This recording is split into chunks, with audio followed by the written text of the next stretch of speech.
Hello, everybody. Good afternoon, good morning, good evening. My name is Tom Wittig, and I will be again introducing topic today for those of you who are interested in systemic aspects and systemic insights. So without further ado, let me share the presentation for today. Then at the end, we might have actually a little bit more time for the Q&A. So let me see if that's working. So our topic for today is about a big topic, I have to say. It is about systemic leadership. And specifically, I want to share some approaches and also pathways to becoming a systemic leader or somebody who wants to help people to become a systemic leader. And this work is based on the experience from the recent years and also expanding the systemic approaches step by step into various parts of the work with organizations, for example. So the topics that we wanted to talk about today per our invite is, first of all, to talk a little bit more generically what is systemic leadership. So I will give you some idea from my perspective.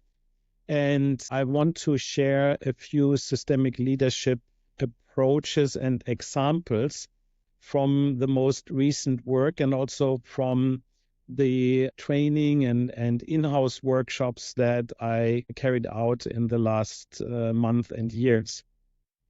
And then one question that I usually get is, okay, that sounds great, but what is a good way to get started? How do I get there? How can I become a systemic leader? How can our organization integrate this more in the day-to-day practices of the works on the shop floor, so to speak, within the teams, but also in the management and leadership team? So I will talk about that a little bit and how we put that together already for the first groups who went through a succession in systemic leadership training. So when we talk about systems in general, the mental model that I have in mind is that a system consists of various parts which are interrelated and which are interacting with each other. And often from this interaction, we see a behavior emerging, not only on the relationship level, but in the broader context of the system. And sometimes it feels like a system is developing life on its own or begins to develop some kind of consciousness and conscience. So a certain dynamic evolves and it keeps the group together and moving in a different direction. Now, when I started this work, I worked on this topic in kind of from completely different angles, and I never imagined that these would come together over time. And that's what I want to talk about this a little bit more today. So again, when we look at the system, one system in a nucleus of a system might be, for example, the family. Or when we talk about organizations, it's the family enterprise, for example, or a bunch of people coming together and say, hey, why don't we do something together? And suddenly they form some kind of social system or small one. But it can also be a bigger social system, like a large enterprise, public sector organization, a community, an industry community, or an entire ecosystem. And of course, everything is connected in a system. And that's kind of one of the principles of the work with systems. Everything is connected. And sometimes if one thing happens in one part of the system, we can see the ripple effects in a completely different part. And sometimes with a delay, and sometimes with an amplification. So, for example, a quality problem in our supply chain can have a massive impact on the reputation, for example, or the self-understanding, the comfort level of people in the organization. So, and of course, our system might be related to another system. which has a different way of, let's say, working together, another organization, another leadership form, for example, but we might be connected with each other. So, for example, we might have suppliers or co-innovation partners in the enterprise, or we are dealing with a government client, for example, which has a very different, maybe even hierarchical order or centristic order or whatever it is. And some other organizations have also hierarchies more than others. And this is changing in the modern workplace, of course, but we also have to keep in mind that there are formal orders and informal orders and hidden orders in social systems. And some of these hidden orders are not, people are not aware of about that, but they still behave within these hidden orders. And that sometimes leads to very complex entanglements and dynamics. But sometimes we also find ourselves that there is a certain feedback loop between an organization or within an organization, for example. And one thing leads to another, and the feedback loop could be amplifying. We call this a positive feedback loop or a reinforcing feedback loop. The nature of such a feedback loop is that things very quickly go through the roof. So, for example, a rumor is spreading, or we have a computer virus. No? It's an infectious disease process in the organization, and many other examples. Now, the key point about this simplified picture here is there are things happening on the interrelationship level between people, between organizations, between parts of organization, between the inside world and the outside partners. And there are quantitative effects where we also have to consider how things change over time. A good example for that is, how does our workforce change over time? Well, we keep hiring, but suddenly we hit a limit or a roof because we cannot keep up with hiring. We're losing more people than we can bring on board sometimes. No? Or we have a customer base, for example. No? In the first part, there's a very strong dynamic, and suddenly our sales is declining. Why? And then the panic starts. I will talk about that in a moment. So, in other words, we do have to understand these two dimensions. There might be more dimensions, but for now, I'm only focusing on the two. And I call one the quantitative dynamics, and the other one the relationship level or the inner game. Inner game because it also has to do with our own attitude, with our own behavior, how we inform ourselves, how we communicate, how we make decisions, and how we take action on an individual level, for example. In the quantitative work, and this is probably something where some people are not so familiar with, but when we look at this from a systems perspective, we can look at general components of that system, like a stock, for example. What is a stock? A stock is a group of things, or for example, something that accumulates over time or depletes over time. So, for example, our workforce is a stock. Think about the stock as a bathtub, which has an inflow and sometimes an outflow or several outflows. No?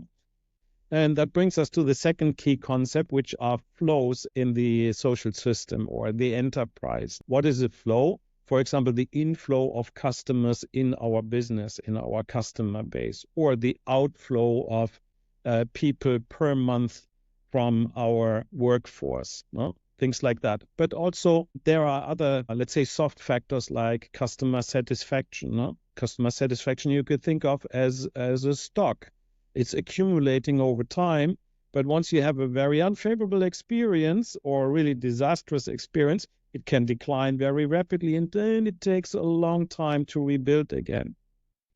And there are, of course, feedback loops. No? So A leads to B leads to C, and C leads to A again. So like a closed feedback loop. An example for that would be the more customers we have, the more money we make, the more we can invest into marketing, the more customers we get. And so this positive feedback loop gets more strength by each round it's going through. So as an example.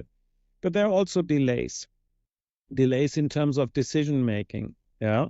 So management has the information, but they're not taking action. Sometimes for a good reason. No, you may not want to react to every nuance in the business. No, you may not hire hundreds of people when you have a big order coming in or a big project coming in. No? And that sometimes leads to a very strange, what we call nonlinear dynamics in business. And these are really the worst to deal with because they play out over a long period of time and they create problems very quickly.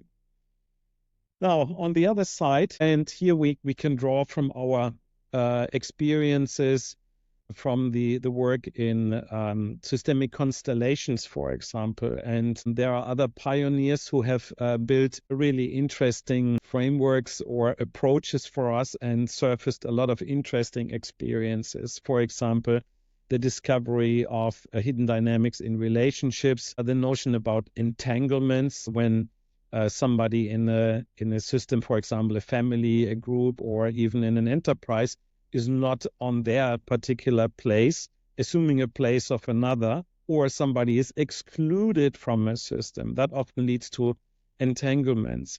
And we talk here about the inherent systemic order. So kind of invisible factors which are there. Everybody knows about them, but they're not written laws anywhere. And one of these is, for example, when a new person comes into the team and they're trying to find their place. No? Oftentimes they put themselves on the wrong place, and that is getting the others upset. Now, there is no rule in any organization which says, okay, any new person that comes in here is not on place 2 or 3, they might be on place 4 or 7. No? You don't find that. But it's a known knowledge, it's a tribal knowledge, an experience that has been cultivated and developed over time or even generations. And we also perceive the conscience. The conscience, just in a nutshell, is everything that keeps the group together. It's kind of a hidden rule. No? So here are the things you have to do in order to be part of this group, of this system. No? And again, there's a lot to say about that. And of course, we need to look at our attitude and interactions. Now, these are apparently completely different frameworks, but they are very related to each other. And everybody who works in organizations or with organizations or managers or teams knows that the inner game and the relationships always are connected to some form of quantitative movement. But rarely are we integrating these two aspects together. And it's also difficult to do so, but it can be learned, of course.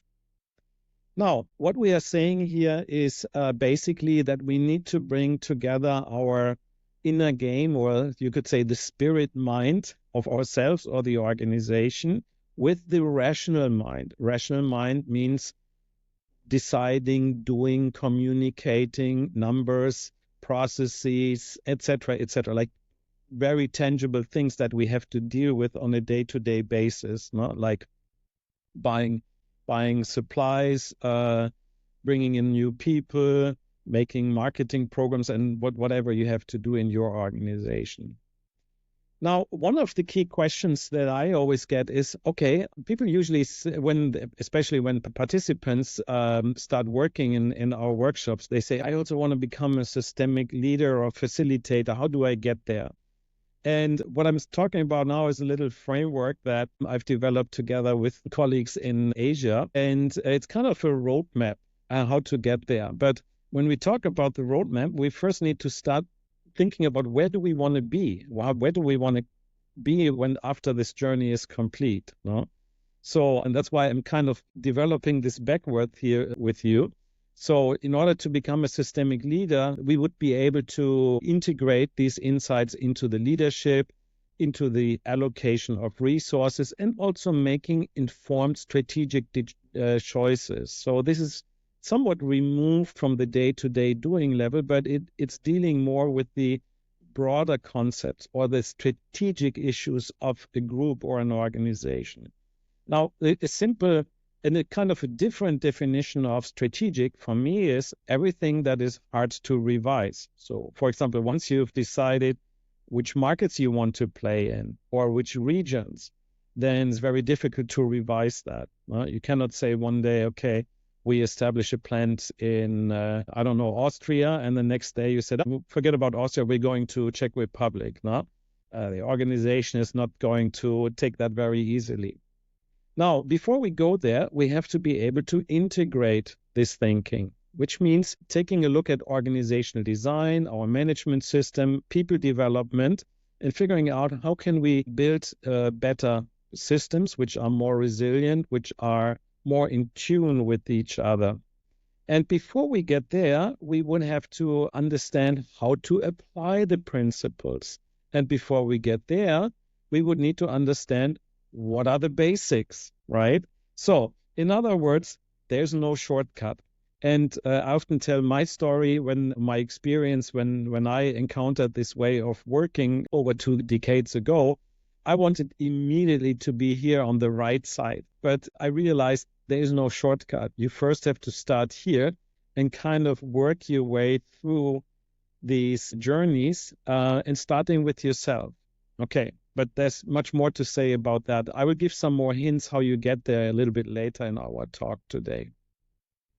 Now, in the way of working through this, we also follow some kind of unusual approach. So we're bringing together practices like meditation and constellation work with applied practicing. So sometimes we play this through in group exercises or in the rational area. I'm a big fan of playing management simulations, and I'm showing an example later on how that looks like.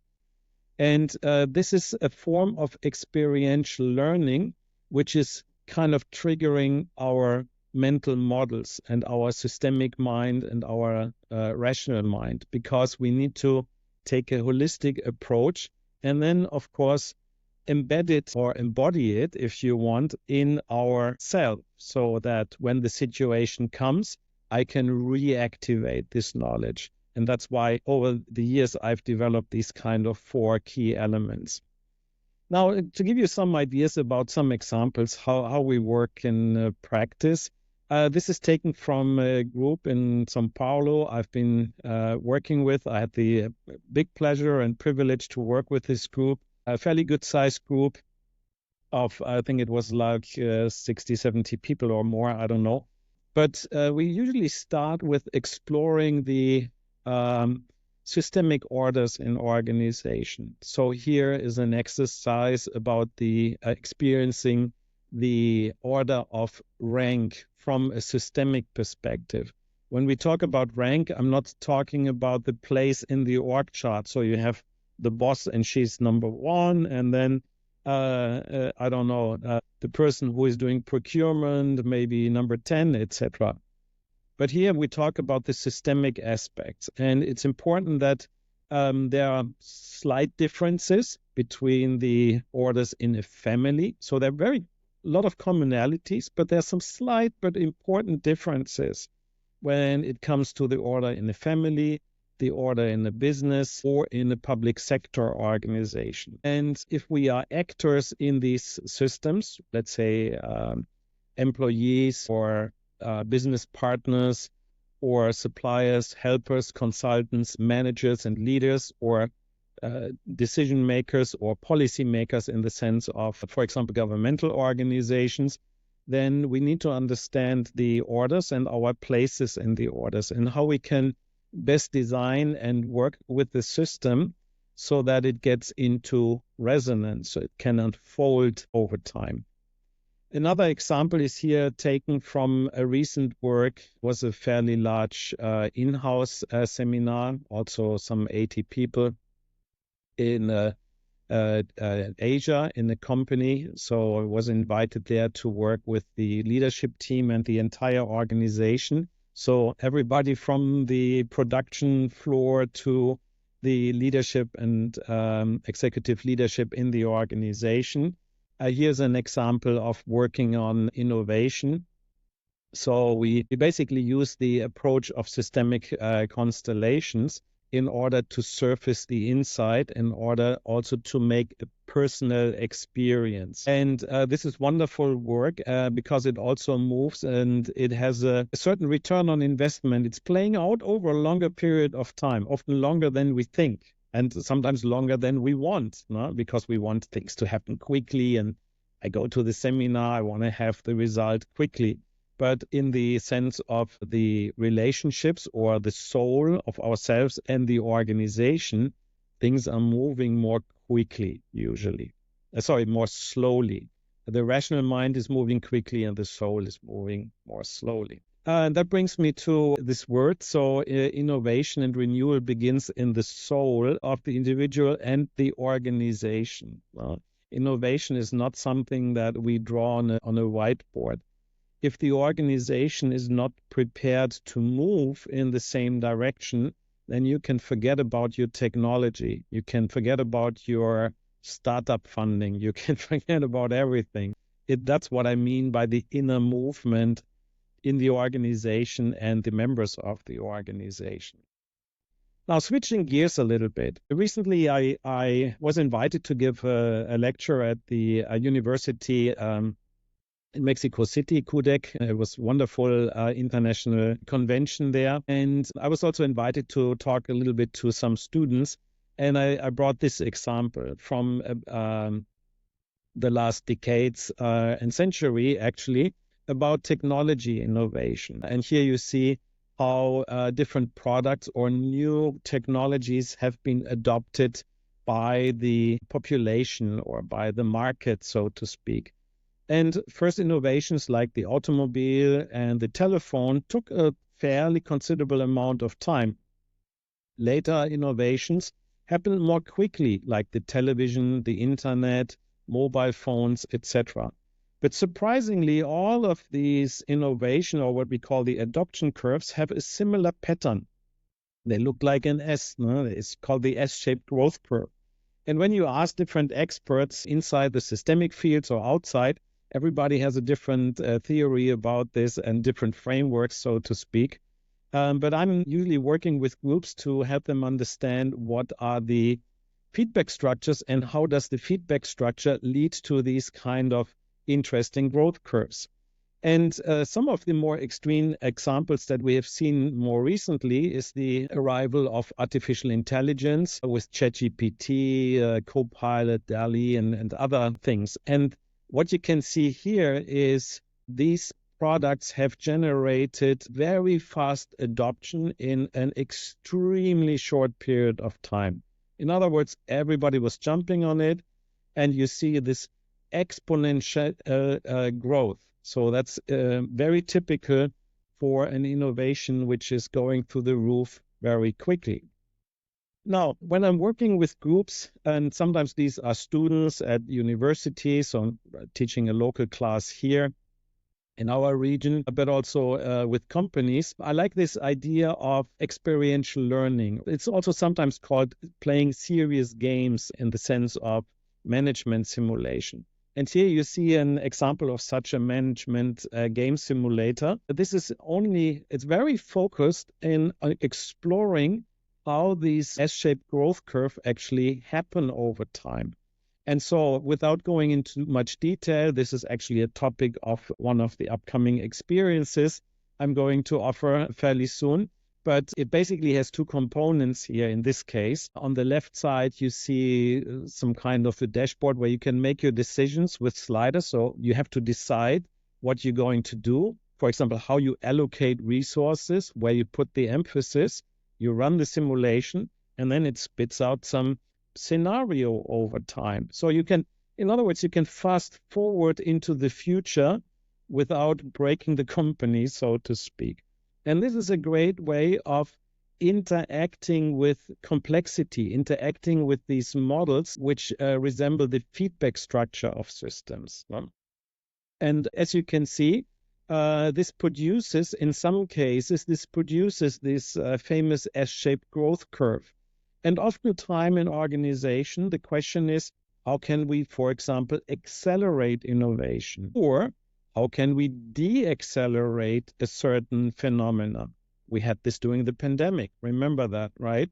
Flatten the curve was the mantra. But in other cases, when you talk to, for example, an IT manager in an organization, they said, yeah, we want to move very quickly from system A to system B. That means we have to do this in a very short period of time. How can we do that?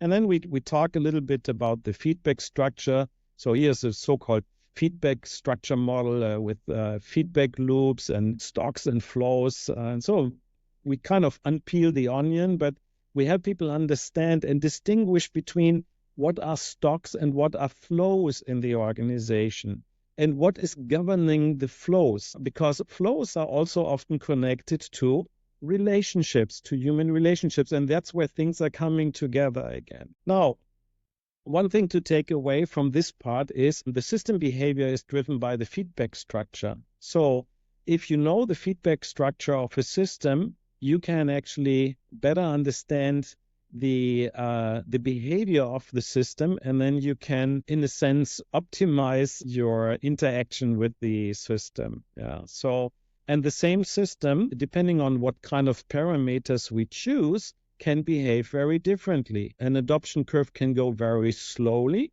or it can go very rapidly, depending on what the situation is. Yeah. So we need to better understand that.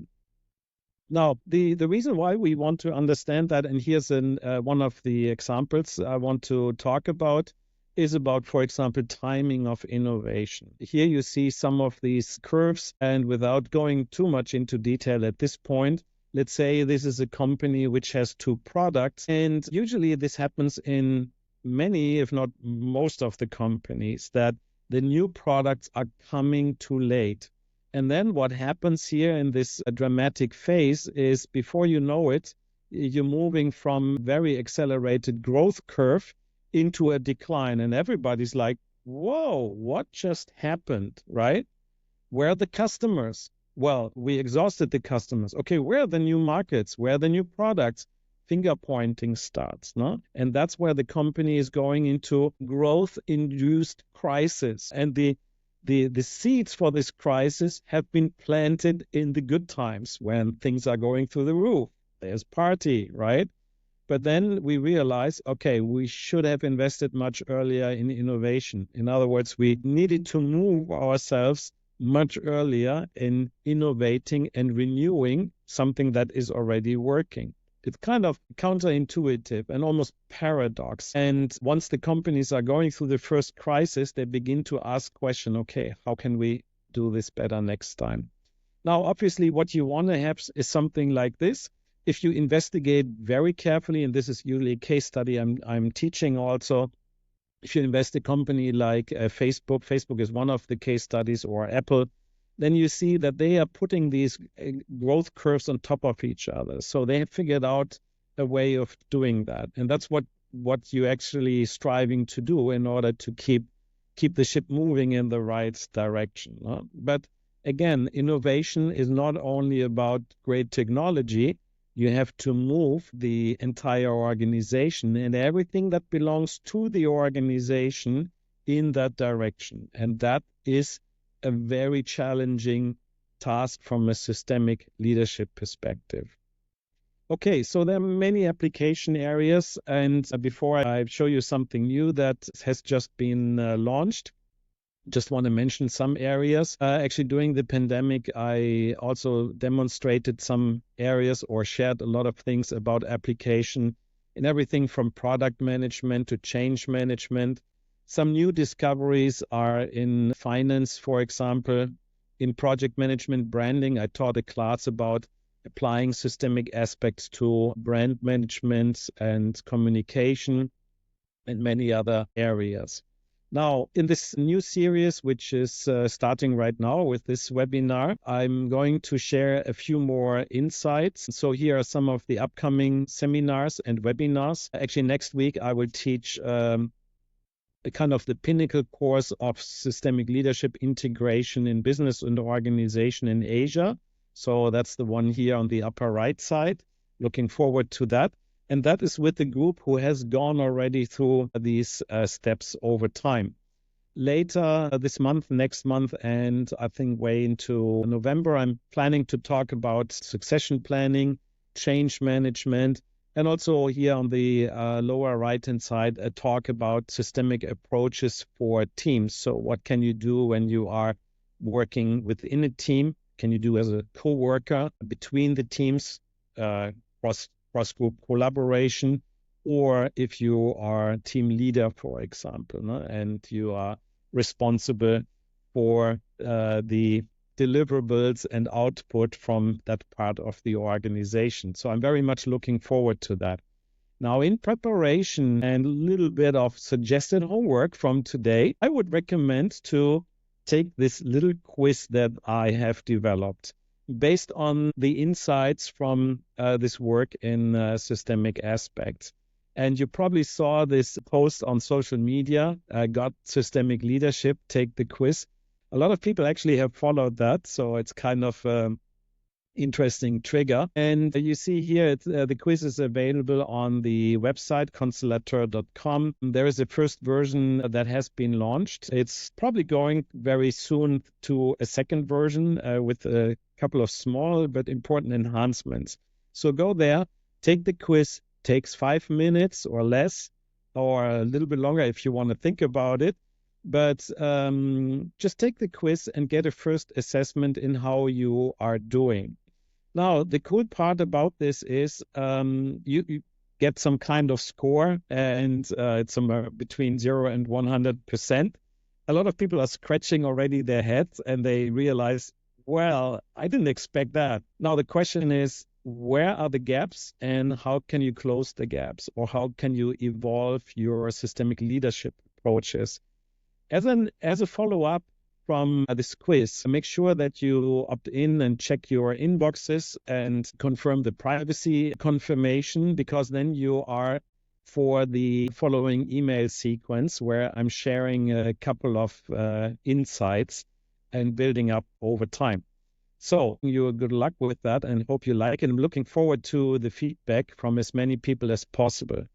Now, for those of you who are new to this kind of work, there was one quote unquote good thing during the pandemic. It gave me a lot of time to share a lot of things in a bunch of online webinars. I think we did a total of 40 or 50 of those. And these are also recorded. They are, I think most of them, if not all of them, are freely available on constellator.com.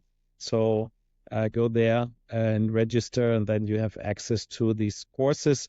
Might be good to take a look at some of the key concepts in these areas. As a key takeaway, or 5 key takeaways from today, if you don't remember anything, take these things back home or into your work. Number 1, relationships matter, cannot be underestimated, overestimated, I should say. So relationship really matters, but also the interplay between quantitative dynamics and relationships dynamics, they go absolutely together. Sometimes we avoid one or the others because we don't feel comfortable or knowledgeable about this, or we don't have the experience. Also as helpers, there are not many helpers who work with leaders, but then they had the own leadership experience. And so the question is, how can we bring these dimensions together and accelerate and expand our experience and learning? Feedback structure drives behavior. And that's something I'm planning to share quite a bit more about that. And one thing to remember is all the stocks in organization, in business, they can only change through flows. So you cannot dictate that the workforce is going to double next month, right? You have to figure out a way how to increase the inflow and how to decrease the outflow from the workforce, for example. And that's where the dynamics come in, the relationships, the organizational capabilities, and so on and so on. And making smart and informed decisions. No? If something is not working, where do you start? Which, by the way, is the topic of the second email in the email sequence. Now, and last but not least, I would encourage you to evolve from maybe becoming a systems thinker or a systems actor, and at some point evolving as a systemic leader in organizations. So leading ever-growing and more complex systems and organizations, and also lend your experience to others who might need to evolve or want to evolve that experience over time. That's it for today for the official part. I'm looking forward to see many of you in the upcoming webinars, in the lives on the social media. We're also doing more of that. And many of you also in upcoming live in-person sessions in different countries. So I'm wishing you good luck as always.